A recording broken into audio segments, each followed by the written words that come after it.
Kalau ada orang yang mengaku bisa nerawang ya, total aku lihat di rumahmu nih. Oh, ini ada 3 di sana. Itu biasanya orang nyari duit tuh. Usaha yang dibuat oleh para ulama dari sekian ratus tahun yang lalu melawan kesyirikan, melawan perdukunan, itu tumbang hanya dengan konten-konten Marcel aja. Jadi kalau ada orang bilang umat Islam hari ini terpecah, sebagian pro dengan Mas Udin, sebagian pro dengan pesulap merah, itu salah itu. 100% umat Islam hari ini berdiri tegak melawan pembodohan publik.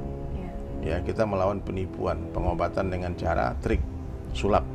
Kita lawan itu, tumpas sampai ke akar-akarnya. Orang sakti itu nggak mungkin konten YouTube. Orang sakti itu dia tersembunyi. Bahkan dia sendiri pun nggak sadar kalau dia sakti. Kalau memang ada orang sakti yang nggak mempan dibakar, dia hebat. Nah, itu ada, aku siapkan uang berapa, 5M tapi masuk ke dalam peti kremasi mayat itu. Tempat pembakaran jenazah tuh. Nah, kalau kamu dibakar di sana nggak jadi abu, pulang keluar kamu dapat uang 5M. Jadi dukun-dukun ini juga kembalilah kepada Allah. Kembalilah, jangan tunggu nanti keburu mati.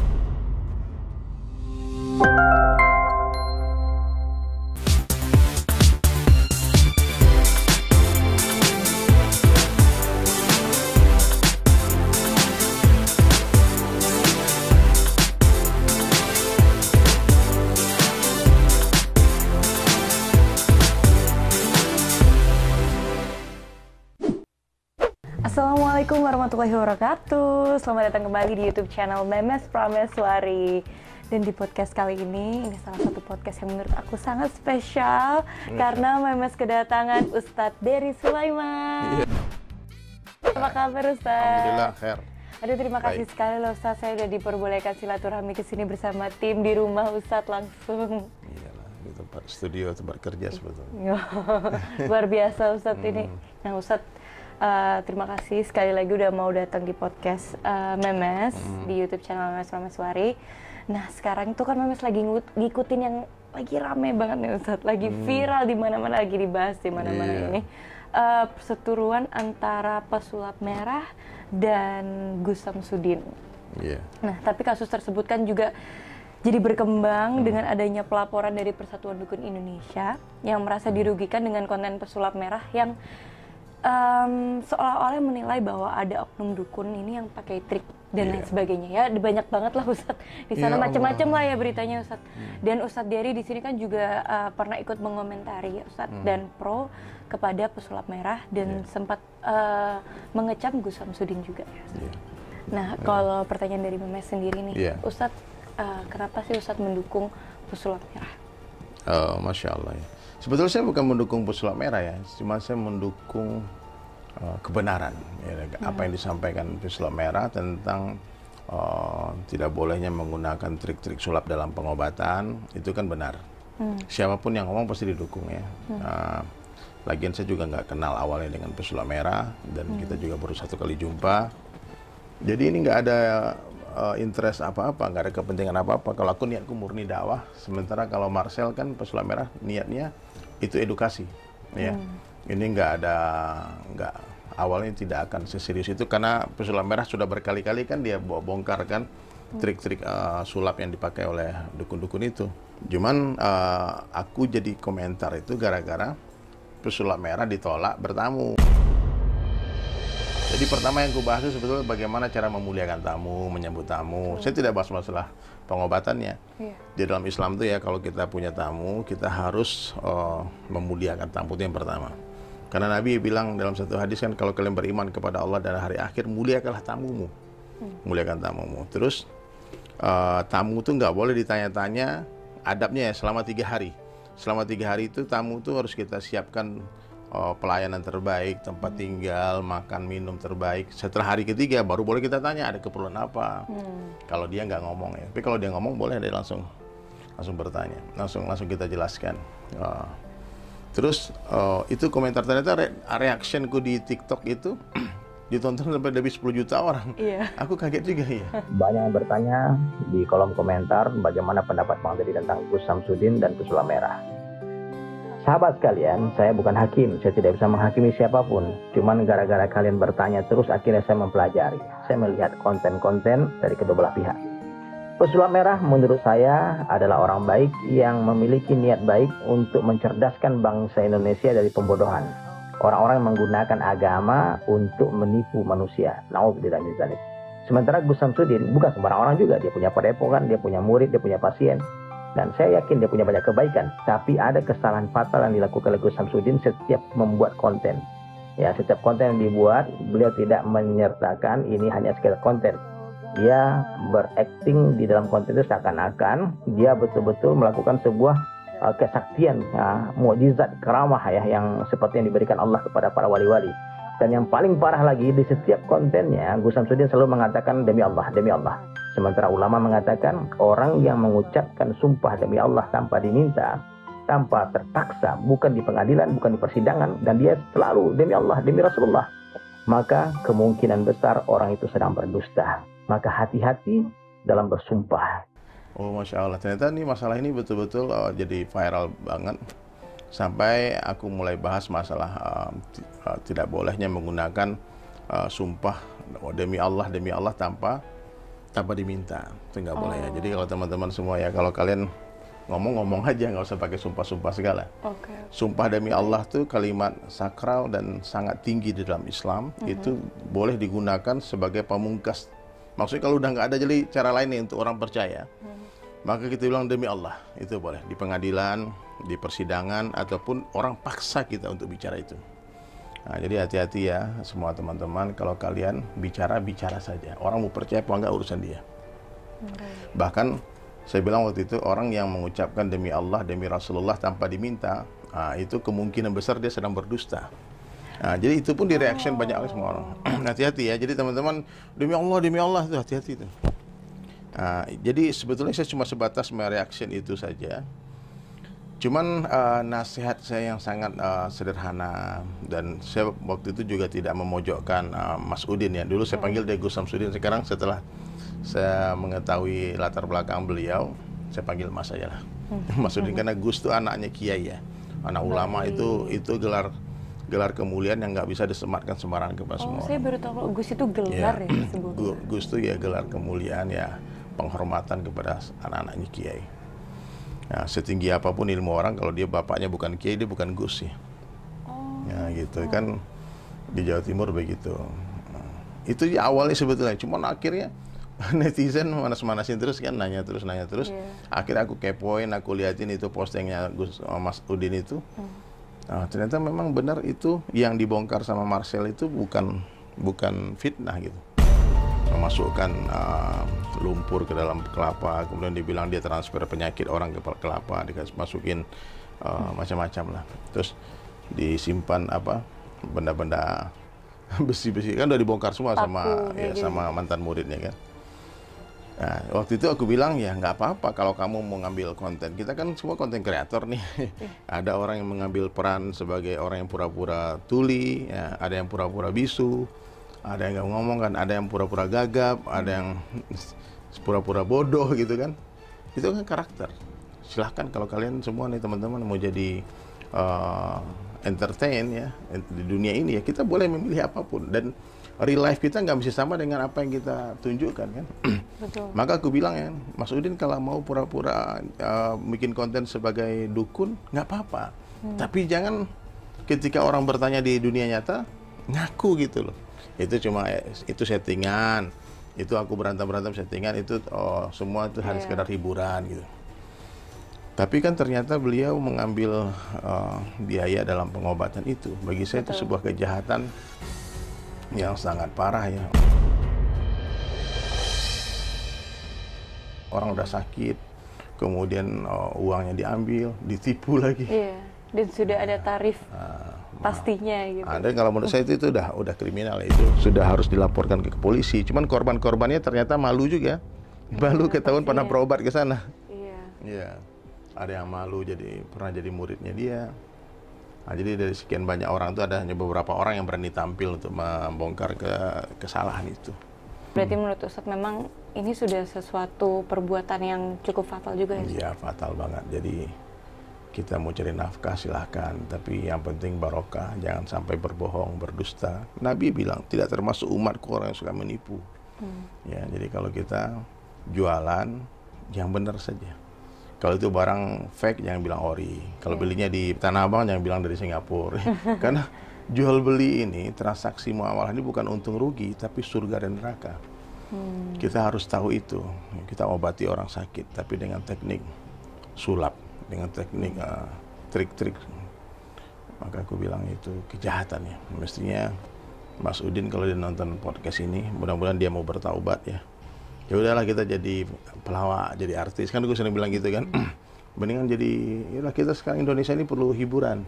Kita perlu tontonan yang lucu-lucu gitu lah. Dan menurut saya karakter dia lucu ya. Karakter dia bagus lah kita. Ya Hidup sudah berat. Mari kita lihat lawak-lawak juga untuk menghibur diri juga. Kalau dia lucu kan, beti aku, aduh, tenanan gitu kan, lucu lah pakai sendal di airport semua itu tontonan yang sangat menghibur lah. Tapi kalau udah ngurus obat-obatan, ngobatin orang, bersih-bersihin rumah orang terus mengambil bayaran, bagi saya ini penipuan, itu kejahatan fatal. Baik Ustadz, ini kalau kita berbicara lagi tentang dukun ya Ustadz. Tanggapan Ustadz dari sendiri untuk terhadap ilmu yang dipakai seorang oknum dukun ini sebenarnya gimana ya Ustadz? Kalau dari sudut pandangnya Ustadz? Ya ilmu sihir ini kan dari zaman dulu-dulu sudah ada. Dari zaman Firaun, kan di zaman Firaun itu kan hobinya Firaun itu bikin lomba-lomba sulap sihir kan. Dia bikin lomba-lomba, terus tukang sihirnya Firaun lemparkan tali jadi ular. Tahu-tahu Allah hantarkan Nabi Musa alaihissalam dengan mukjizat yang lebih hebat daripada sihir-sihir itu. Tongkat Nabi Musa justru jadi ular yang paling besar dan memakan ular mereka semua. Jadi ilmu-ilmu itu ada. Apa yang Allah nggak bisa buat? Orang menciptakan kita aja Allah bisa. Betul. Ya apalagi cuma hanya menggerakkan matahari aja Allah bisa. Jadi yang hebat tuh Allah. Yang masalahnya sekarang kan ada oknum-oknum merasa dia hebat. Ya biasanya orang-orang ini dia bekerja sama dengan jin, bekerja sama dengan iblis la'natullah alaihi. Dan kalau jin itu, kalau dia membantu kita, tidak ada yang ikhlas, pasti dia minta sesuatu. Nah, makanya banyak kadang-kadang dukun-dukun itu yang akhirnya dia, karena dia punya kontrak dengan jin, akhirnya melakukan banyak maksiat, dosa-dosa, membunuh orang bahkan, na'udzubillah. Jadi kalau seandainya memang ilmu-ilmu kebal itu ada ya, dan memang itu diajarkan dalam Islam, tentu para sahabat Nabi nggak ada yang meninggal syahid kan, dibacok terus nggak mempan kan. Buktinya Sayyidina Hamzah pun syahid, dadanya disobek, meninggal dunia, dia tertombak tembus. Sayyidina Umar bin Khattab syahid, Sayyidina Ali bin Abi Thalib juga terbunuh, Sayyidina Utsman juga ditusuk orang, bahkan cucu Nabi sallallahu alaihi wasallam dipenggal lehernya. Nabi pun pernah terluka di medan Uhud. Jadi kalau seandainya ilmu kebal itu memang baik, tentu Nabi ajarkan. Dan Nabi suruh kita, ya umatku, belajarlah kamu ilmu kebal. Nah, tapi ternyata sekarang kan ilmu-ilmu kebal itu setelah diselidiki sebagian besar itu juga trik. Ya, juga trik, makan beling, makan ini semua, terus jarum digini itu aku juga bisa digini, ternyata dibengkokin kan, ada bekasnya kan. Wallahu a'lam bishawab ya. Jadi saya tidak meremehkan juga para paranormal ya, orang-orang yang di atas normal ya, yang memiliki ilmu-ilmu. Kalau kita bilang kalau yang benar itu namanya maunah ya. Kalau buat nabi-nabi itu namanya mujizat, buat wali Allah namanya karomah, dan buat orang-orang soleh namanya maunah. Ya, maunah itu bukan kita yang atur, memes, tapi Allah yang atur. Jadi Allah yang mengatur kapan Allah nampakkan pertolongannya, kapan Allah nampakkan malaikat, kapan Allah nampakkan jin kepada para nabi. Bukan nabi yang pengen kapan-kapan bisa lihat. Jadi kalau ada orang yang mengaku bisa nerawang ya, total aku lihat di rumahmu nih. Oh, ini ada 3 di sana. Itu biasanya orang nyari duit. Nah, biasanya bohong. Biasanya itu tipu-tipu. Jadi oke lah, kita percaya dengan ada metode pengobatan ruqyah ya, dengan doa, menggunakan ayat Al-Quran, menggunakan hadis-hadis Nabi, menggunakan salawat, ya, istighfar. Kan obat tuh banyak, memang bukan hanya medis ya. Pengobatan spiritual juga ada kan. Seperti ruqyah gitu ya? Ya, ruqyah dengan bekam, dengan minum madu, minum habatus sauda. Terus juga dengan istighfar itu udah obat. Salat itu obat. Puasa itu obat. Bersedekah itu obat. Jadi banyak pengobatan. Jadi nggak mesti ya orang kalau sakit langsung ingat obat, ingat dokter, ke rumah sakit. Enggak. Apalagi ingat dukun ya. Apalagi dukun-dukunnya dukun sesat ya. Dukun yang bersekutu dengan syaitan, yang mengajarkan kesyirikan, yang pakai mantra-mantra yang tidak diajarkan agama. Kan ada tuh. Nah, ini yang harus diperangi dia, dan saya respect ya, saya salut kepada Marcel ya. Usaha yang dibuat oleh para ulama dari sekian ratus tahun yang lalu melawan kesyirikan, melawan perdukunan, itu tumbang hanya dengan konten-konten Marcel aja. Dan sekarang dukun-dukun berkumpul semua ingin melaporkan karena dia sepi jobnya kan. Kan nggak masuk akal, bodoh juga kadang-kadang terpikir. Jadi ambil hikmahnya. Kalau nggak ada Mas Udin, nggak ada konflik ini, tentu Memes pun nggak akan datang untuk mau ngobrol sama saya kan. Jadinya bersilaturahmi ke sini ya. Ya, jadi kita ambil baiknya lah semua, dan ini edukasi benar-benar ya. Kita bisa bicara kebesaran Allah. Bahkan beberapa orang non Muslim mengundang saya, Dr. Richard Lee undang saya. Beliau Katolik. Bahkan betul-betul dia bilang Masya Allah, ternyata Islam itu bagus, indah gitu. Dia baru tahu bahwa ada ilmu itu baru tahu. Terus Dennis juga ngundang, karena Muslim. Bahkan tuh yang ngundang Mas Udin tuh kan si Denny Sumargo kan non Muslim juga. Jadi kalau saya lihat ya, semakin dukun-dukun ini diberi panggung, semakin masyarakat tahu kalau ini tak betul gitu. Jadi bagus lah semakin. Kan Dennis bilang awalnya saya nggak percaya dukun ya, tapi setelah podcast sama mereka aku makin nggak percaya gitu. Aku makin nggak percaya. Makin nggak percaya. Gitu. Ustaz, ini juga saya ada informasi, katanya sendiri juga sempat melaporkan kepada Mas Udin ke MUI. Iya, aku laporkan secara lisan aja, nggak tertulis. Cuman awalnya aku pikir dia memang Gus ya, memang dia kiai ulama yang aku anggap serius lah semua ucapannya. Ternyata setelah dia tampil di TV, di kontennya Dr. Richard yang dia baca surat An-Nas salah itu, terus, dan aku pikir cuma dia khilaf ya, cuma tapi diulang lagi di tempat DS kan, diulang lagi di TV. Dia aku bilang memang dia ternyata nggak bisa baca Quran gitu, maksudnya nggak tahu cara baca Quran. Dan setelah itu aku menganggap dia nggak perlu ditanggapi serius gitu, maksudnya nggak perlu lah MUI harus turun tangan juga untuk menasihati, biar aku aja lah. Jadi aku bilang sama Ketua MUI melalui Bang Agus Edward kan, ya nantilah kalau memang urgent banget nggak apa-apa, tapi ini kayaknya masih kita memandangnya masih hiburan aja lah. Hiburan. Selagi orang-orang yang dirugikan itu nggak melapor ke polisi, ya tentu polisi nggak bisa memperkarakan dia. Betul. Kan negara kita ini mesti korban yang melapor. Kita nggak bisa ngelapor. Kamu kerugianmu apa? Paling yang aku laporkan penistaan agama. Karena dia mengaku Gus, punya padepokan, punya pesantren, tapi baca Al-Qurannya seperti itu. Berarti dia mengolok-olok dong. Betul. Kalau dia memang ahli baca Al-Quran, dia ulama, dan dia baca Quran seperti itu, berarti dia sengaja main-main kan. Nah, kalau dia tidak bisa baca, berarti dia bukan Gus. Berarti dia bukan kiai, berarti dia tipu, dia bohong. Mudah-mudahan lah sekian banyak nasihat. Kalau 1-2 orang yang membuli kita, mungkin kita masih anggap orang itu yang membuli itu mungkin orang bayaran, bazar dan sebagainya kan. Tapi ini ratusan juta orang yang bully. Banyak sekali. Iya. Aku mungkin di postingan TikTok tuh aku baca ya dari 15.000 lebih komentar. 15.000 komentar. Iya, 99,9% itu caci maki. Nggak suka gitu loh. Iya. Jadi kalau ada orang bilang umat Islam hari ini terpecah, sebagian pro dengan Mas Udin, sebagian pro dengan pesulap merah, itu salah itu. Itu hujah yang tak betul. Umat Islam itu tidak terpecah. Tapi hari ini umat Islam itu tercerahkan. Bahwasanya ini kesyirikan, tidak mungkin bercampur dengan tauhid. Nggak mungkin. Ini yang hak dengan yang batil, minyak dan air nggak bisa bercampur. Jadi 100% umat Islam hari ini berdiri tegak melawan pembodohan publik. Ya, kita melawan penipuan, pengobatan dengan cara trik, sulap. Kita lawan itu, tumpas sampai ke akar-akarnya. Kita lawan dukun-dukun palsu, ya, yang mengatasnamakan Al-Quran. Betul. Nah, kalau dia dukun pakai mantra-mantra setan, ya kita ya udah dari dulu memang sudah ada kan tukang sihir, tukang tenung, tukang santet, tukang pelet. Ya. Ya, dari dulu memang mereka udah jualan dari dulu, dari zaman dulunya. Jadi kita terpisah dari mereka. Yang masalah ini kan dia menggunakan ayat Al-Quran seakan-akan itu Islam. Betul. Nah, itu yang melukai, itu yang menodai. Begitu. Jadi kalau bilang nih bukan ajaran Islam, ya umpama kayak dulu ada orang pawang hujan kan, dia bilang aku bukan Islam, aku diam. Tapi kalau dia bilang itu ajaran Islam, dia pakai mantra-mantra ritual semacam itu, saya harus tegur. Karena tugas kita kan memang amar ma'ruf nahi munkar, bukan tidak ada kebencian personal dengan siapapun. Jadi siapapun yang bersalah ya kita kasih tahu salah.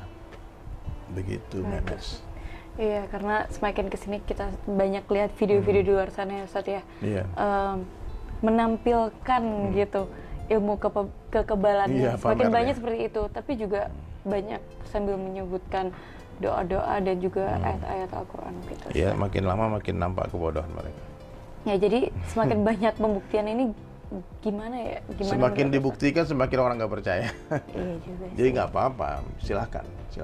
Mungkin ini panggung juga ya, sebagian orang mungkin ingin mendapatkan atensi, popularitas ya. Ini momentum yang terbaik untuk nyari panggung ya. Kalau aku bilang ya, mereka sih orang-orang entertain bagus ya kalau aku bilang ya.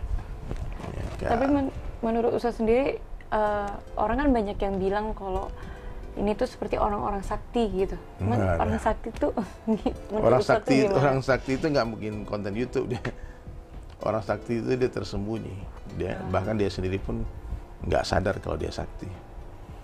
Tapi kalau orang bilang aku bisa ini, biasa itu orang sombong namanya. Orang sombong itu kan memang nggak boleh. Di dalam Islam ini kan sombong sebesar darah aja itu diharamkan mencium bau surga. Itu aku bisa, aku mau obatin, aku pindahkan, aku bersihkan ini. Sampai ada tentang Dr. Richard Lee kan, tentang siapa yang bisa memindahkan jerawat ke kambing kan. Ya, coba ada pindahkan kalau memang bisa pindahkan penyakit, transfer penyakit. Jadi hari ini nampak sudah ya. Aku bersyukur kepada Allah dengan adanya kisruh ini. Akhirnya aku banyak media untuk berdakwah tentang tauhid. Ya, jadi kalau perlu apa-apa, Memes mintalah kepada Allah, mengadu kepada Allah, curhat kepada Allah. Curhat ke teman tuh bukannya dapat solusi, kita diketawain. Ya, udah dia diketawain kita, aib kita bisa disebar sama dia. Tapi kalau di atas saja ada, kita curhat. Itulah tempat terindah. Sampai aku bikin syair tuh, di atas saja ada tempat curhat terindah. Jadi kalau orang sudah ngadu sama Allah, dia nggak perlu lagi bahu orang untuk bersandar. Karena sudah ada lantai untuk bersujudnya. Bersujud itu luar biasa. Kita berbisik di bumi, terdengar di langit.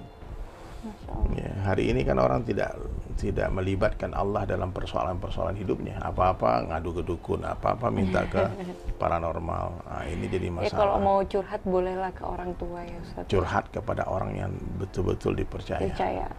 Amanah ya, orang tua, guru, kepada sahabat dekat yang betul-betul dekat. Curhat di Facebook, curhat di Instagram, curhat di kalau ada masalah langsung kita download quotes di Google, di-upload di story. Upload di story. Akhirnya orang-orang tersinggung semua kan. Ini gue ngantem aku nih, akhirnya tambah banyak musuhnya. Nah, berapa banyak orang yang bikin story pakai copy paste itu, akhirnya tambah musuh dia.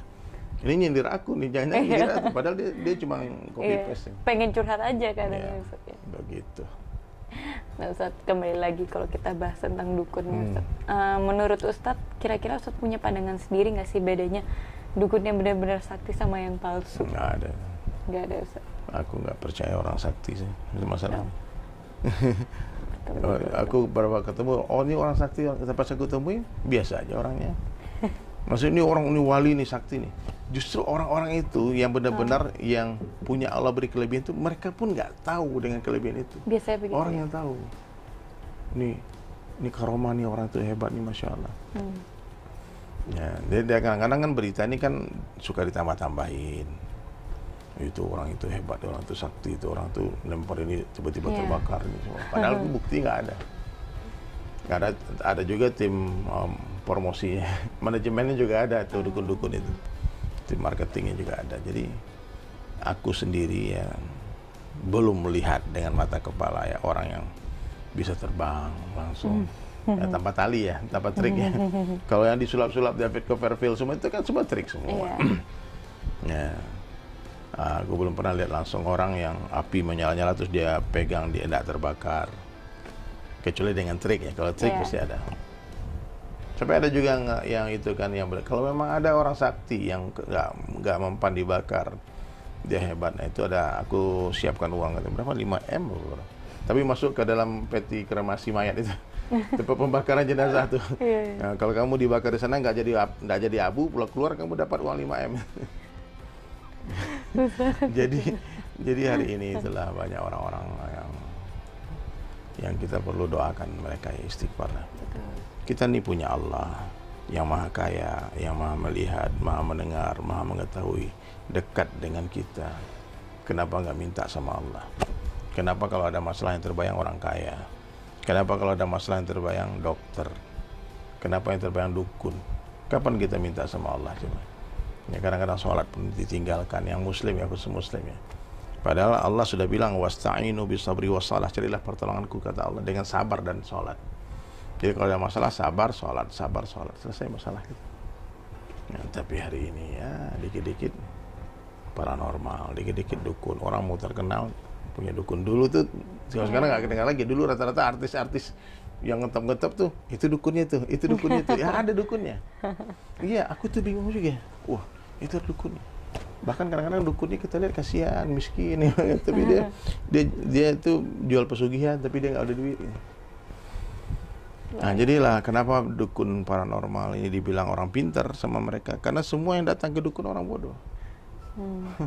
Bodoh-bodoh semua. Dukun itu ngomong, kata kiai ada tadi kau nonton, kalau dia ngomong 10 omongan, 9-nya salah, 1-nya belum tentu benar. Jadi salah semua tuh. Salah semua, betul. 9-nya jelas salahnya, 1-nya belum tentu benar. Tapi nih Ustadz, kalau kita memang sendiri masih lihat ya Ustadz ya, masih banyak pengobatan alternatif di luar sana yang memang beberapa dan juga kadang rata-rata yang menangani sendiri juga seorang ustadz. Nah, kalau menurut ustadz gimana? Kalau ustadz meruqyah syar'i dengan cara yang betul, tak melibatkan mantra-mantra setan, dengan Al-Quran, ya dengan cara syariat lah gitu. Iya, kita percayalah. Kan Al-Fatihah itu sendiri obat. Ya, air putih ditiupin Al-Fatihah itu obat. Dengan doa, kan aku bilang tadi dengan amalan-amalan tuh semua tuh jadi obat. Jadi kita tidak, bahkan saya sendiri dengan keluarga nggak pernah ke dokter. Kami sesakit apapun sampai hari ini belum pernah ada yang ke dokter. Maaf dokter ya, maaf. Kenapa? Karena rata-rata sebelum ke dokter udah sembuh dulu. Dengan minum madu, dengan habatus sauda, dengan istighfar, kadang dengan minum air Al-Fatihah. Kalau anak sakit panas kan aku tiupin Al-Fatihah, kemudian dia minum, sembuh. Itu obat semua penyakit. Nah, cuman hari ini kan kita umat Islam nggak yakin dengan janji Rasulullah itu. Itu persoalan kita. Ada sakit dikit, kebayang obat, kebayang dokter, itu kesyirikan. Sama aja. Dukun dengan dokter itu kan sama, cuma julukannya aja. Jadi orang percaya sama dokter syirik juga. Orang percaya dengan dukun syirik juga. Ya, jadi jangan dipikir orang kalau nggak ke dukun terus dia ke dokter dia nggak syirik. Kalau seandainya dia ke dokter, dia yakin dokter yang menyembuhkan, syirik. Jadi yang menyembuhkan siapa coba? Allah. Allah mampu menyembuhkan dengan obat atau tanpa obat. Itu maksud la ilaha illallah. Gitu Memes. Ini pelajaran nih, tahu gini. Kalau nggak ada. Ini pengetahuan baru juga sih buat aku, Ustaz. Dan biar teman-teman di sana juga banyak yang ya, ada masalah minta sama Allah. Ada perlu duit minta sama Allah. Perlu jodoh minta sama Allah. Ya Allah, perlu aku jodoh ya. Nah, Ustaz, dan kemarin ini Kak Marcel atau pesulap merah itu tiba-tiba muncul dengan tampilan yang berbeda, mengenakan sorban seperti Ustaz. Tanggapan Ustaz bagaimana? Dia live, join live sama aku di TikTok tuh waktu dia berangkat. Nggak apa-apa, ini kan kostum aja. Jadi nggak ada masalah. Itu kan Marcel itu kan dia seniman. Iya. Dia boleh memilih karakter yang dia suka-suka, siapa aja boleh. Ya, dan dia waktu pengajian sama Ustadz Faizar dia pergi dengan pakai sorban, ya urusan dia, nggak ada masalah. Kayak aku juga sering dipersoalkan orang ini, kamu ini orang mana sih? Ini kan baju orang Arab. Saya bilang lah, ini bukan baju orang Arab loh, ini pakai Rasulullah. Kalau aku pakai sorban, pakai jenggot, pakai gamis ini, orang tanya kenapa? Karena aku mau hidupkan sunnah. Karena aku cinta sama Rasulullah. Itu aja alasannya, nggak ada alasan lain. Tapi kan Abu Jahal juga pakai sorban, kalau lihat di film gitu. Firaun juga pakai jenggot. Saya bilang aku nggak ada urusan mereka mau pakai sorban, mau pakai jenggot. Karena niatku pakai ini karena ikut Rasulullah. Mereka mau pakai atau tidak bukan urusanku. Jadi itu aja. Dulu aku senang sama musik metal, mungkin Memes belum lahir. Oh iya, Ustaz. Aku dulu gitaris metal. Wow. Tahun berapa lahir? Pantas di situ ada gitar. Iya, Memes tahun berapa lahir? 96. Nah, iya. 96 tuh aku udah bikin album. Wow. Oh, udah tua, udah punya cucu. Jadi dulu aku tiru rambut musisi itu, aku tiru bajunya, ditiru, celana ditiru. Kenapa? Because I love them. Nah, karena aku mencintai mereka, maka otomatis orang mencintai seseorang, dia akan mengikuti dan meniru orang yang dicintainya. Betul. Ya, hari ini kalau kita ngaku cinta sama Rasulullah, buktinya apa? Nah, pemahamanku, ya aku harus ikut Rasulullah dong. Nabi pakai sorban, aku pakai sorban. Nabi pakai tongkat, aku pakai tongkat. Udah 40 tahun lebih. Nah, Nabi pakai gamis, aku pakai juga. Dibilang gila sama orang nggak apa-apa. Dulu juga dibilang gila, santai aja. Jadi aku betul-betul hidup ini sekarang ya tidak memikirkan apa kata orang. Bodoh amat. Itu dia Ustaz, karena semakin sini semakin banyak yang suka stres Ustaz. Karena dengan apa kata orang. Come back to your Allah. Puji-pujian orang itu tidak membuat kita mulia, caci maki orang tidak membuat kita hina. Betul. Jadi Memes kalau mau mengambil keputusan dalam hidup, nggak usah mikirin apa kata orang. Kalau nyaman, ikuti jalannya. Terserah orang mau bilang apa. Tangan kita kan cuma dua, mulut orang miliaran banyaknya. Nggak mungkin kita menutup mulut semua orang. Tutup aja telinga, terus jalan. Betul. Jadi aku bilang, ya terserah orang mau nilai apa, orang bilang apa, kita dakwah-dakwah aja. Orang suka, enggak apa-apa. Kan nggak mesti orang like kita semua. Kadang dislike juga. Kalau di algoritma YouTube itu, like dan dislike kan sama bayarannya, AdSense sama. haters sama lovers. Yang adalah kebaikan ya Ustaz. Ya, jadi orang boleh memilih dia mau dikenang sebagai orang baik apa orang jahat. Ya, dia mau dikenang sebagai orang soleh apa orang salah. Nah, ada dua jalan di dunia, ada dua tempat di akhirat. Terserah kalian semua mau pilih jalan mana. Allah nggak perlu kita yang perlu Allah. Betul. Ya, jadi Allah itu ya, seandainya seluruh manusia ini soleh nih, seperti nabi-nabi, tidak akan menambah kemuliaan Allah sedikit pun. Begitu juga seandainya manusia jahat seperti Firaun, semua seperti Abu Jahal, Abu Lahab, seperti Namrud, ya, semua jahat, semua durhaka, nggak ada yang beriman, satu orang pun tidak akan mengurangi kemuliaan Allah. Nah, jadi dalam satu hadis qudsi itu Allah Ta'ala menjelaskan, sekiranya kalian mendapatkan aku, kata Allah, kalian akan dapatkan segala-galanya, tapi apabila kalian kehilangan aku, kalian akan kehilangan segala-galanya. Jadi dunia ini tak lama, sebentar saja, jangan salah-salah jalan. Nanti menyesal kalau udah masuk kubur, nangis pengen balik ke dunia, nggak bisa. Orang di dunia nggak bisa balik ke rahim ibunya. Ya, orang dalam kubur nggak bisa balik ke dunia. Maka mumpung masih di dunia, masih bernafas, cepat-cepatlah beristighfar dan bertaubat. Jadi mas, kalau kita ini beristighfar dan bertaubat, bukan hanya ampunan Allah yang akan kita dapatkan, tapi juga kecintaan Allah. Karena Allah itu mencintai orang yang bertaubat dan mencintai orang yang mensucikan diri. Bukan orang suci ya, nggak ada orang suci di dunia ini. Mana ada orang suci? Ya, semua pendosa. Tapi Allah cinta kepada orang yang bertaubat dan mensucikan diri. Maka come back to your Allah, angkat tangan, menyerahlah. Nggak usah sok-sokan, nggak usah. Humble, tawaduk, letakkan dirimu di bawah rumput. Jangan sombong. Apa yang mau disombongkan? Cantik, cantik sementara. Betul nggak? Betul.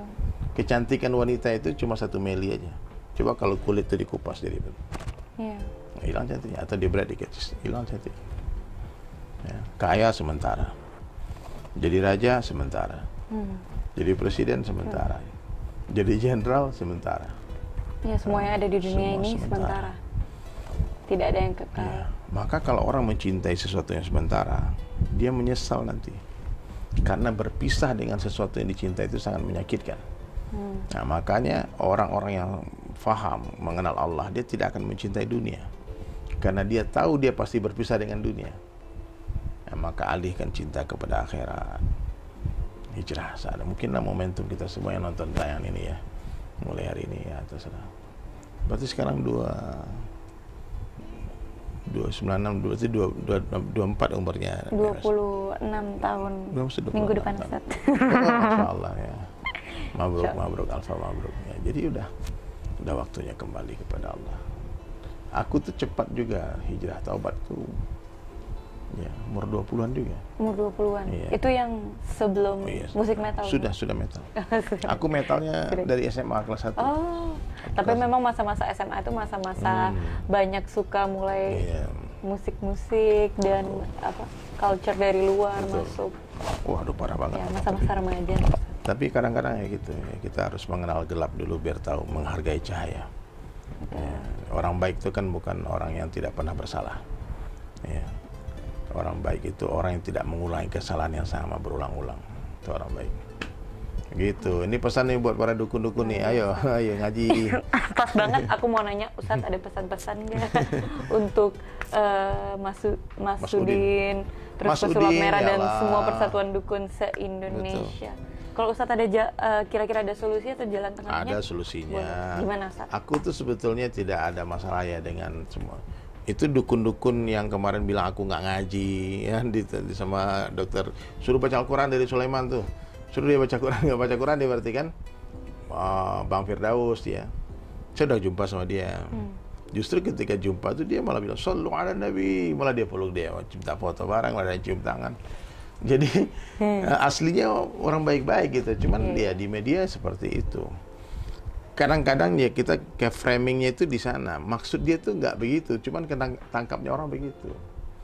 Dia mungkin maksudnya dia pikir aku tuh tidak percaya kepada yang gaib. Kalau nggak percaya kepada yang gaib, harus baca Al-Quran dong. Padahal bukan begitu juga maksud Dr. Richard. Ya, maka miskomunikasi ini bahaya.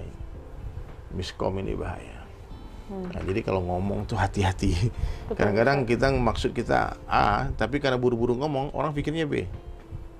Ingat nggak dulu tuh waktu Perang Dunia Kedua, itu Presiden Amerika sama Perdana Menteri Jepang salah paham itu. Perdana Menteri Jepang bilang no comment, pakai bahasa Jepang. Tapi yang terdengar sama Presiden Amerika itu tantangan perang. Padahal dia nggak bermaksud melawan.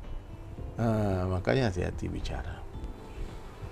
Aku sudah maafin, aku udah ketemu sama mereka, sama teman-teman dukun-dukun itu. Dan mereka sebetulnya bukan dukun juga, orang baik-baik juga. Kayak Habib Jindan itu. Ente kadang-kadang itu kan yang lagi viral kan. Ibarat kata itu orang lucu, orang baik, masih kecil 21 tahun. Masih proses pertumbuhan dia itu.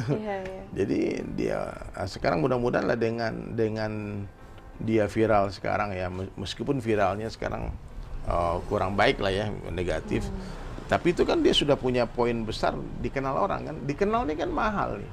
Betul. Dan di Indonesia ini gampang sekali orang ini memaafkan dan melupakan. Betul. Maafkan, lupakan. Nah, jadi orang tiba-tiba viral nih, punya kasus memalukan. Tiba-tiba dia bikin satu konten amal, sedekah. Orang lupa dengan kejahatannya. Betul. Iya. Nah, itulah hati-hati ya. Makanya ya yang hari ini lagi terjatuh, yang lagi bermaksiat, jangan putus asa dari rahmat Allah. Allah Maha Baik ya, berjuta kesalahan yang kita lakukan, Allah tetap setia menunggu kita pulang. Nah, hari ini lagi soleh-solehnya, jangan sombong. Karena kita nggak pernah tahu akhir perjalanan cerita hidup kita ini.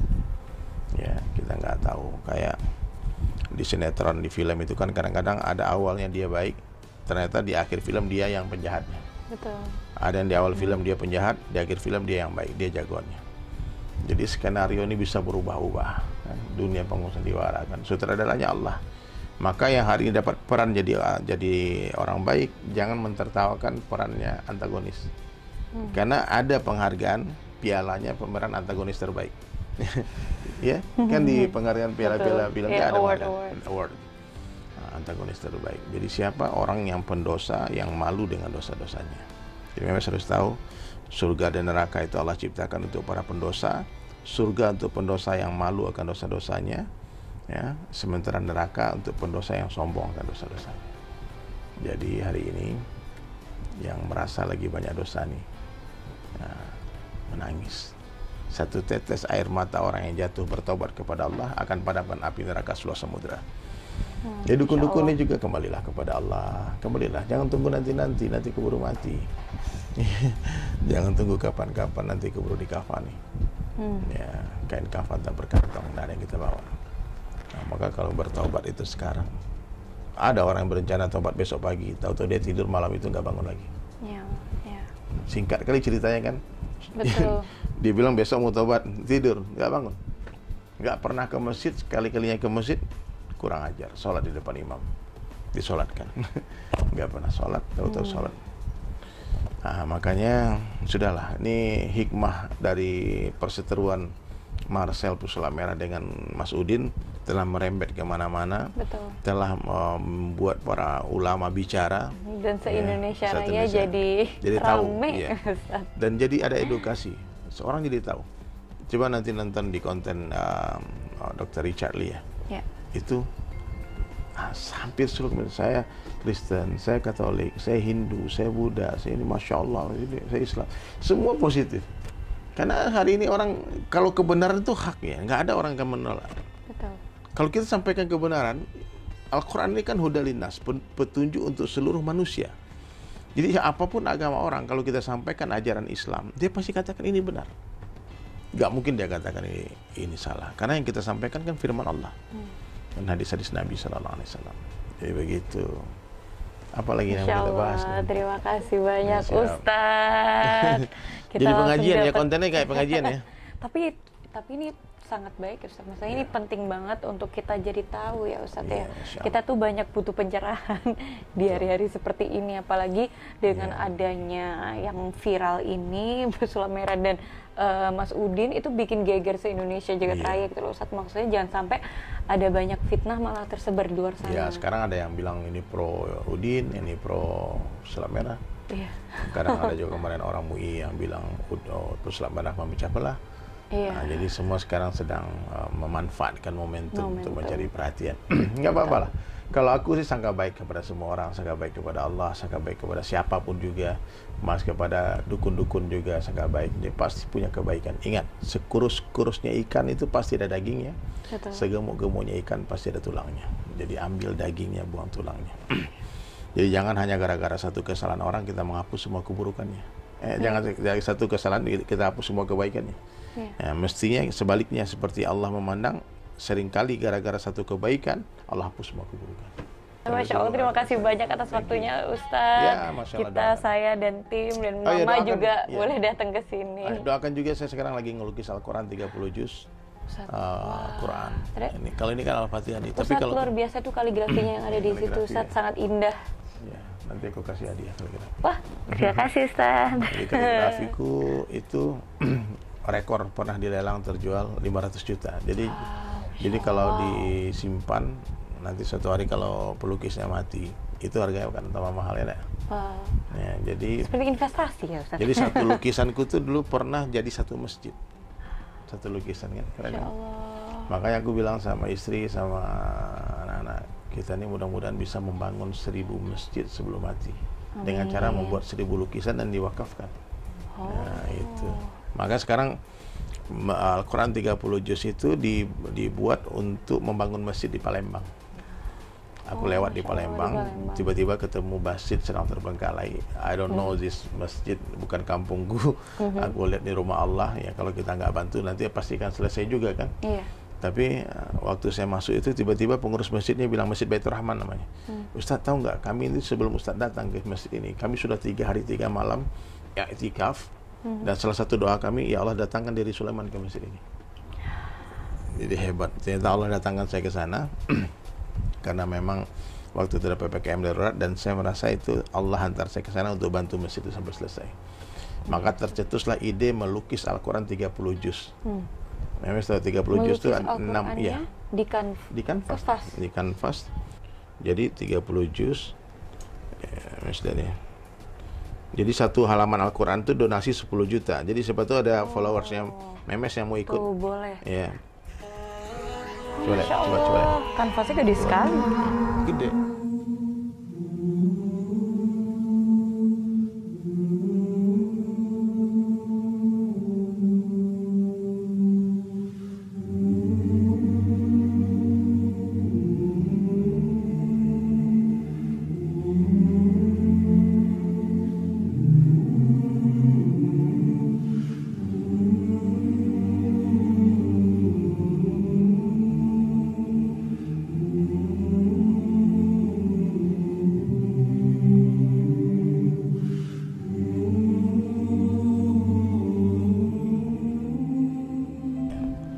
mudah-mudahan nanti Insya Allah, luar biasa. Insya ada Allah followersnya lancar ya, Memes Ustadz, ya. yang mau ikut ambil bagian. Bisa menghubungi kemana Ustaz? Hubungin Memes saja di sini. Tulis di kolom komentar. Boleh, Iya. ya itu boleh. Ataupun boleh nanti ditransfer ke masjidnya langsung. Nah, itu. Mudah-mudahan masjid itu cepat selesai dan Insya sekarang Allah, sudah amin, terkumpul donasi 480 halaman.